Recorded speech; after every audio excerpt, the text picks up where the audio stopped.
സുഹൃത്തുക്കളെ, WDMMA 2026 global air powers റാങ്കിങ്ങിന്റെ report പുറത്തു വന്നിട്ടുണ്ട്. WDMMA എന്ന് പറഞ്ഞു കഴിഞ്ഞാൽ world directory of modern military aircraft. പുതിയ ആഗോള റിപ്പോർട്ടുകൾ പുറത്തു വന്നപ്പോൾ ഒരു വലിയ വാർത്ത വരുന്നു. 2026 ഗ്ലോബൽ എയർ പവേഴ്സ് റാങ്കിങ്ങിൽ യുണൈറ്റഡ് സ്റ്റേറ്റ്സ് എയർഫോഴ്സ് 1-ാം സ്ഥാനത്ത്, ഇന്ത്യൻ എയർഫോഴ്സ് 6-ാം സ്ഥാനത്ത്. നമ്മുടെ ഇന്ത്യൻ എക്സ്പ്രസ് പോലും ഇത് റിപ്പോർട്ട് ചെയ്തിട്ടുണ്ട്. ഈ വാർത്ത കേട്ട ഉടനെ നമ്മുടെ പ്രതിരോധ പ്രേമികളായിട്ടുള്ള പല സുഹൃത്തുക്കൾക്കും വലിയ സംശയങ്ങൾ വന്നു. പലരും ചോദിച്ചു, അപ്പോൾ മുമ്പ് നമ്മൾ അഭിമാനത്തോടെ പറഞ്ഞിരുന്ന പോലെ ഇന്ത്യൻ എയർഫോഴ്സ് ലോകത്ത് 3-ാം സ്ഥാനത്തല്ലേ, ഇപ്പം നമ്മൾ 6-ാം സ്ഥാനത്തേക്ക് താഴേക്ക് വീണോ? ഇവിടെയാണ് സുഹൃത്തുക്കളെ ഈ വാർത്തയുടെ യഥാർത്ഥ മാത്തമാറ്റിക്സും സ്ട്രാറ്റജിയും നമ്മൾ ഡീകോഡ് ചെയ്യേണ്ടത്.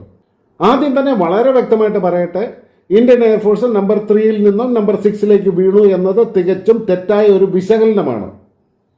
അത് വെറും പകുതി മാത്രം വായിച്ച ഒരു ഹെഡ്ലൈൻ മാത്രമാണ്. കാരണം ഈ റാങ്കിങ് രാജ്യങ്ങളെ മൊത്തമായി നോക്കിയല്ല തയ്യാറാക്കിയിരിക്കുന്നത്. ഇത് ഓരോ രാജ്യത്തെയും വ്യത്യസ്തമായ ആംഡ് എയർ സർവീസസിനെ വേർതിരിച്ചാണ് റാങ്ക് ചെയ്തിരിക്കുന്നത്. അതായത് അമേരിക്കയുടെ എയർഫോഴ്സ് വേറെ, അമേരിക്കയുടെ നേവി ഏവിയേഷൻ വേറെ, അമേരിക്കയുടെ ആർമി ഏവിയേഷൻ വേറെ, അമേരിക്കയുടെ മറീൻസ് ഏവിയേഷൻസ് വേറെ. അതുകൊണ്ടാണ് ആദ്യത്തെ 5 പൊസിഷനുകളിലും അമേരിക്കയുടെ തന്നെ വിവിധ ആംഡ് സർവീസുകൾ കടന്നുകൂടിയത്. 2026 ഈ ഗ്ലോബൽ ലിസ്റ്റ് നമുക്കൊന്ന് പരിശോധിക്കാം. 1-ാം സ്ഥാനം യുണൈറ്റഡ് സ്റ്റേറ്റ്സ് എയർഫോഴ്സ്, 2-ാം സ്ഥാനം യുണൈറ്റഡ് സ്റ്റേറ്റ്സ് നേവിയുടെ ഏവിയേഷൻ, 3-ാം സ്ഥാനം റഷ്യൻ എയർഫോഴ്സ്, 4-ാം സ്ഥാനം യുണൈറ്റഡ് സ്റ്റേറ്റ്സിന്റെ ആർമി ഏവിയേഷൻ, 5-ാം സ്ഥാനം യുണൈറ്റഡ് സ്റ്റേറ്റ്സിന്റെ മറീൻസ് ഏവിയേഷൻ, 6-ാം സ്ഥാനത്ത് നമ്മുടെ അഭിമാനമായ ഇന്ത്യൻ എയർഫോഴ്സ്. ഇനി ഈ ലിസ്റ്റിൽ നിന്ന് വിവിധ സേനകളുടെ ഏവിയേഷൻ വിങ്ങുകൾ നമ്മൾ മാറ്റി നിർത്തിയിട്ട് നാഷണൽ എയർഫോഴ്സസ്, അതായത് ദേശീയ വ്യോമസേനകൾ മാത്രം താരതമ്യം ചെയ്താൽ ചിത്രം പൂർണ്ണമായിട്ട് മാറും. 1-ാം സ്ഥാനം അമേരിക്കയുടെ എയർഫോഴ്സ്, 2-ാം സ്ഥാനം റഷ്യൻ എയർഫോഴ്സ്, 3-ാം സ്ഥാനം ഇന്ത്യൻ എയർഫോഴ്സ്, 4-ാം സ്ഥാനം ചൈനീസ് എയർഫോഴ്സ്. അതായത് ഇന്ത്യ 6-ാം സ്ഥാനത്ത് എന്ന വാർത്ത തെറ്റല്ല, പക്ഷേ അത് പൂർണ്ണമായ ചിത്രമല്ല. യഥാർത്ഥ ചിത്രം എന്താണെന്ന് വെച്ചാൽ എല്ലാ എയർ സർവീസുകളും ഒന്നിച്ചു കൂട്ടിയുള്ള റാങ്കിങ്ങിൽ ഇന്ത്യൻ എയർഫോഴ്സ് 6-ാമതാണ്. എന്നാൽ രാജ്യങ്ങളുടെ എയർഫോഴ്സുകൾ മാത്രം മാറ്റിവെച്ച് നോക്കിയാൽ ഇന്ത്യൻ എയർഫോഴ്സ് ലോകത്ത് 3-ാമതാണ്. ഇതിലും വലിയ കാര്യം എന്താണെന്ന് വെച്ചാൽ ഈ 2 രീതിയിലുള്ള റാങ്കിങ്ങിലും ഇന്ത്യ ചൈനയെക്കാളും മുകളിലാണ്. ഇതാണ് ഈ വാർത്തയുടെ ഏറ്റവും പ്രധാനപ്പെട്ട പോയിന്റ്. ഇനി ഇതിലെ ഏറ്റവും കൗതുകകരവും ഇന്ത്യക്കാർക്ക് അഭിമാനകരവുമായ ഒരു കാര്യം നോക്കാം. ചൈനീസ് എയർഫോഴ്സിന് വിമാനങ്ങളുടെ എണ്ണം ഇന്ത്യക്കാളൊക്കെ വളരെ കൂടുതലാണ്. ചൈനയുടെ പക്കൽ 3700-ലധികം യുദ്ധവിമാനങ്ങളും മറ്റ് വിമാനങ്ങളും ഉള്ളപ്പോൾ ഇന്ത്യൻ എയർഫോഴ്സിന്റെ പക്കൽ ഏകദേശം 1700-ലധികം വിമാനങ്ങൾ മാത്രമാണുള്ളത്. വെറും സംഖ്യകൾ മാത്രം നോക്കിയാൽ ചൈന നമ്മളെക്കാളൊക്കെ ഇരട്ടിയിലധികം മുന്നിലാണെന്ന് തോന്നും. പക്ഷേ ആഗോള റാങ്കിങ്ങിൽ ഇന്ത്യ ചൈനയെ പിന്തള്ളി മുന്നിലെത്തുന്നു. എന്തുകൊണ്ട്? കാരണം മോഡേൺ എയർ പവർ എന്ന് പറയുന്നത് വെറും എയർക്രാഫ്റ്റിന്റെ കൗണ്ട് മാത്രമല്ല, വ്യോമശക്തി എന്ന് പറയുന്നത് ഒരു കംപ്ലീറ്റ് സിസ്റ്റമാണ്. യുദ്ധവിമാനങ്ങൾ മാത്രമുണ്ടായാൽ പോരാ, പൈലറ്റുമാരുടെ ലോകോത്തര ട്രെയിനിങ്, യഥാർത്ഥ യുദ്ധമുഖങ്ങളിലെ പരിചയ സമ്പത്ത്, മിസൈലുകളുടെ ക്വാളിറ്റി, റഡാർ കവറേജും എയർ ഡിഫൻസ് നെറ്റ്വർക്കും, മെയിൻ്റനൻസിന്റെ സ്പീഡും ലോജിസ്റ്റിക്സിന്റെ കരുത്തും, ഏത് നിമിഷവും യുദ്ധത്തിന് ഇറങ്ങാനുള്ള സന്നദ്ധത, ഇതെല്ലാം ഒത്തുചേരുമ്പോഴാണ് ഒരു വ്യോമസേന ശക്തമാകുന്നത്. ഇതിലാണ് ഇന്ത്യൻ എയർഫോഴ്സിന്റെ യഥാർത്ഥ കരുത്തൊളിഞ്ഞിരിക്കുന്നത്. IAF വെറും ഒരു പരേഡ് ഫോഴ്സ് അല്ല, IAF ഒരു റിയൽ ഓപ്പറേഷണൽ ഫോഴ്സാണ്. പടിഞ്ഞാറ് പാകിസ്ഥാൻ, വടക്ക് ചൈന, ലഡാക്കിലെ കഠിനമായ ഹൈ ഓൾട്ടിറ്റ്യൂഡ് മേഖലകൾ, രാജസ്ഥാനിലെ കത്തുന്ന മരുഭൂമി, അറബിക്കടലും ബംഗാൾ ഉൾക്കടലും ഇന്ത്യൻ മഹാസമുദ്രവും, ഇങ്ങനെ ഒരേ സമയം വ്യത്യസ്തമായ ഭൗമ സാഹചര്യങ്ങളുള്ള തിയേറ്ററുകളിൽ റെഡിയായിട്ട് ഇരിക്കാനായിട്ട് ട്രെയിൻ ചെയ്യപ്പെട്ട വ്യോമസേനയാണ് ഇന്ത്യയുടേത്. Balakot air strike, operation Sindoor, ലഡാക്കിലെ പ്രതിസന്ധി ഘട്ടങ്ങളിലെ പെട്ടെന്നുള്ള വിന്യാസം, അതിർത്തികളിലെ ലോങ് റേഞ്ച് പെട്രോളിംഗ്, അങ്ങനെ യഥാർത്ഥ പ്രഷറിൽ പ്രവർത്തിച്ച് വിജയിച്ച ചരിത്രമാണ് നമ്മുടെ പൈലറ്റുമാർക്കുള്ളത്. ചൈനയ്ക്ക് നമ്പേഴ്സ് അഡ്വാൻറ്റേജ് ഉണ്ടെങ്കിൽ ഇന്ത്യക്ക് അതിശക്തമായ ഓപ്പറേഷണൽ എക്സ്പീരിയൻസ് ഉണ്ട്. ചിലർ ചോദിക്കാറുണ്ട്, ചൈനയുടെ പക്കൽ 5th generation J-20 stealth fighter ഉണ്ടല്ലോ, ഇന്ത്യക്ക് നിലവിൽ സ്റ്റെൽത്ത് വിമാനങ്ങൾ ഇല്ലതാനും. എന്നിട്ടും ഇന്ത്യ എങ്ങനെ ചൈനയുടെ മുകളിൽ വന്നു? ചോദ്യം പ്രസക്തമാണ്. പക്ഷേ മറുപടി വളരെ ലളിതമാണ്.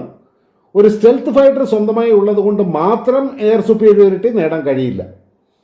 ആ വിമാനങ്ങളിൽ എത്ര എണ്ണം ഒരേ സമയം പറക്കാൻ സജ്ജമാണ്, അതിൻ്റെ എഞ്ചിൻ എത്രത്തോളം വിശ്വസനീയമാണ്, അതിലെ ആയുധങ്ങൾ എത്രത്തോളം മാരകമാണ്, അതിനെ പിന്തുണയ്ക്കാൻ ആകാശത്ത് പറക്കുന്ന റഡാറുകളായിട്ടുള്ള അവാക്സ്, മിഡ് എയർ ടാങ്കറുകൾ, ഇലക്ട്രോണിക് വാർഫെയർ സിസ്റ്റങ്ങൾ, ഇതെല്ലാം എത്രത്തോളം ശക്തമാണ്, ഇതൊക്കെയാണ് പ്രധാനം. ഒരു യുദ്ധവിമാനം ഒരു പക്ഷേ ഹെഡ്ലൈൻ ഉണ്ടാക്കിയേക്കാം. പക്ഷേ ഒരു കംപ്ലീറ്റ് എയർഫോഴ്സാണ് യുദ്ധത്തിന്റെ ഫലം തീരുമാനിക്കുന്നത്. റഫാല് പ്രിസിഷൻ സ്ട്രൈക്കിനും എയർ ഡോമിനൻസിനുമുള്ള മുൻനിര ആയുധം. സുഖോയ് 30 MKI ശത്രുവിന്റെ നെഞ്ചിലേക്ക് ദീർഘദൂര ആക്രമണം നടത്താൻ കഴിയുന്ന നമ്മുടെ വ്യോമസേനയുടെ നട്ടല്. മിറാജ് 2000 മിഗ് 29 UPGയും യുദ്ധങ്ങളുടെ തങ്ങളുടെ കരുത്ത് തെളിയിപ്പിച്ച വിശ്വസ്ത പ്ലാറ്റ്ഫോമുകൾ. തേജസ് നമ്മുടെ സ്വന്തം മണ്ണിൽ വിരിഞ്ഞ ഭാവി വ്യോമശക്തിയുടെ പ്രതീകം. അസ്ത്ര മിസൈലുകൾ ഇന്ത്യ സ്വന്തമായിട്ട് വികസിപ്പിച്ച ശത്രുവിനെ കാണാമറയത്ത് വെച്ച് തകർക്കുന്ന എയർ ടു എയർ മിസൈല്. നേത്ര ആൻഡ് ഫാൽക്കൺ അവാക്സ് ആകാശത്തെ നമ്മുടെ മൂന്നാം കണ്ണ്. S-400, ആകാശ്, MR SAM ഇതെല്ലാം ശത്രുവിന്റെ ഒരൊറ്റ വിമാനത്തെയോ മിസൈലിനെയോ ഇന്ത്യൻ മണ്ണിലേക്ക് കടത്തിവിടാത്ത ലേഡ് എയർ ഡിഫൻസ് ഷീൽഡ്. ഈ സമഗ്രമായ സന്തുലിതാവസ്ഥയാണ് ചൈനയേക്കാൾ കുറവ് എയർക്രാഫ്റ്റ് ഉണ്ടായിട്ടും ഇന്ത്യയെ റാങ്കിങ്ങിൽ മുന്നിലെത്തിക്കുന്നത്. ഇനി കാതലായ ഒരു ചോദ്യം ചോദിക്കാം, എന്തുകൊണ്ട് ചൈനീസ് വ്യോമസേന ഇന്ത്യയുടെ പിന്നിലായി? ഒന്നാമത്തെ കാര്യം ഫ്ലീറ്റ് ബാലൻസ് എന്ന് പറയും, സേനയുടെ സന്തുലിതാവസ്ഥ. WDMMA പോലെയുള്ള അന്താരാഷ്ട്ര റാങ്കിംഗ് സിസ്റ്റങ്ങൾ വെറും ഫൈറ്റർ ജെറ്റുകളുടെ എണ്ണം മാത്രമല്ല നോക്കുന്നത്. ട്രെയിനറുകൾ, ഹെലികോപ്റ്ററുകൾ, ട്രാൻസ്പോർട്ട് എയർക്രാഫ്റ്റുകൾ, ലോജിസ്റ്റിക് സപ്പോർട്ട്, മോഡേണൈസേഷൻ ഇതെല്ലാം നോക്കും. ഇതിൽ IAFന്റെ ഫ്ലീറ്റ് മിക്സ് കൂടുതൽ സന്തുലിതമാണ്. പിന്നെ യുദ്ധപരിചയം, അതായത് റിയൽ കോമ്പാറ്റ് എക്സ്പീരിയൻസ്. ചൈന കഴിഞ്ഞ പല പതിറ്റാണ്ടുകളായിട്ട് ഒരു യഥാർത്ഥ യുദ്ധവും നയിച്ചിട്ടില്ല. അവർ തായ്വാൻ അതിർത്തിയിലും സൗത്ത് ചൈന സീയിലൊക്കെ വിമാനങ്ങൾ പറത്തി അഭ്യാസം കാണിക്കാറുണ്ട് എന്നത് ശരിയാണ്. എന്നാൽ ഇന്ത്യ പാകിസ്ഥാനുമായിട്ടും ചൈനയുമായിട്ടും നേരിട്ടുള്ള യുദ്ധമുഖങ്ങളിലും അതിർത്തി പ്രതിസന്ധികളിലും കൃത്യമായ ഏകോപനത്തോടെ പ്രവർത്തിച്ച് തെളിയിച്ച സേനയാണ്. പിന്നെ ഭൂമിശാസ്ത്രമായ വെല്ലുവിളി, അതായത് ജിയോഗ്രഫി. ഇന്ത്യയുമായിട്ട് അതിർത്തി പങ്കിടുന്ന ചൈനയുടെ ടിബറ്റൻ എയർബേസുകളെല്ലാം തന്നെ വളരെ ഉയർന്ന പ്രദേശങ്ങളിലാണ്. ഉയരം കൂടുന്തോറും വായുവിന്റെ സാന്ദ്രത കുറയുന്നത് കൊണ്ട് ചൈനീസ് ഫൈറ്ററുകൾക്ക് ഫുൾ ഇന്ധനവും ഫുൾ ആയുധവും വഹിച്ച് പറന്നുയരുക പ്രയാസമാണ്. എന്നാൽ ഇന്ത്യയുടെ ഭൂരിഭാഗം ബേസുകളും പ്ലെയിൻ പ്രദേശങ്ങളിലാണ്. അതുകൊണ്ട് നമ്മുടെ വിമാനങ്ങൾക്ക് പൂർണ്ണശേഷിയിൽ ആക്രമണം നടത്താൻ സാധിക്കും. പിന്നെ പൈലറ്റുമാരുടെ ട്രെയിനിങ്ങും സ്വയംഭരണാവകാശവും.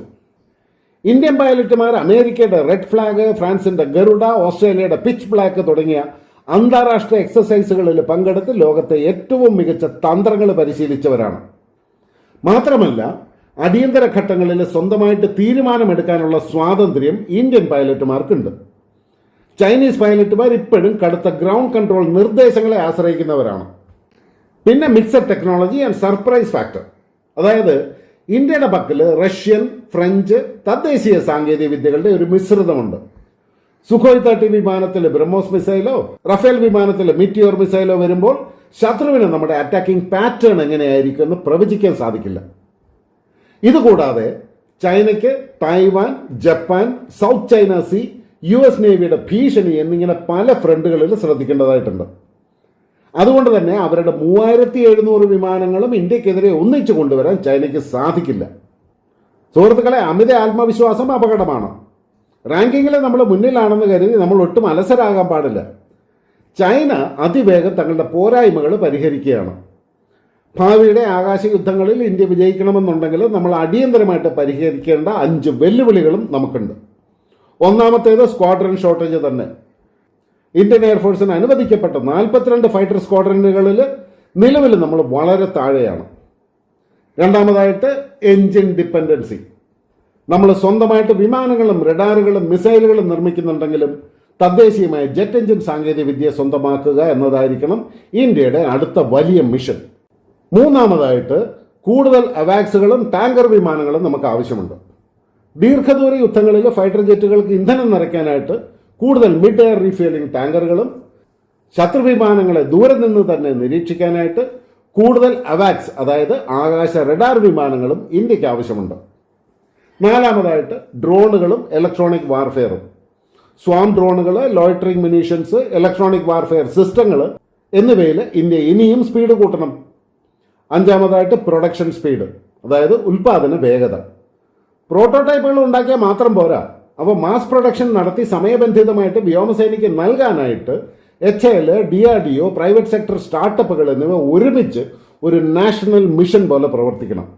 ആകാശം നിയന്ത്രിക്കുന്നവൻ യുദ്ധം നിയന്ത്രിക്കും, സാങ്കേതികവിദ്യ നിയന്ത്രിക്കുന്നവർ ഭാവിയെ നിയന്ത്രിക്കും, സ്വയം പര്യാപ്തത നേടുന്നവർ ചരിത്രം മാറ്റി എഴുതും. ഇന്ത്യൻ വ്യോമസേന ഇന്ന് വെറും ഒരു റാങ്കിങ്ങിൽ മാത്രമല്ല ഉയർന്നു നിൽക്കുന്നത്, ഒപ്പം ഓരോ ഇന്ത്യക്കാരൻ്റെയും ആത്മവിശ്വാസമാണ് ആകാശത്തോളം ഉയരുന്നത്. സുഹൃത്തുക്കളെ, ഈ വിഷയത്തിൽ നിങ്ങളുടെ വിലയേറിയ അഭിപ്രായങ്ങൾ താഴെ ഒന്ന് കമൻറ്റ് ചെയ്യുക. വീഡിയോ ഇഷ്ടപ്പെട്ടാൽ ലൈക്ക് ചെയ്യാനും ഷെയർ ചെയ്യാനും നമ്മുടെ Chaitanya defence and geopolitics channel ഒന്ന് സബ്സ്ക്രൈബ് ചെയ്യാനും മറക്കരുത്. വീണ്ടും നല്ലൊരു വിഷയമായിട്ട് കണ്ടുമുട്ടാം. നന്ദി, നമസ്കാരം, ജയ് ഹിന്ദ്, ഭാരത് മാതാ കി ജയ്.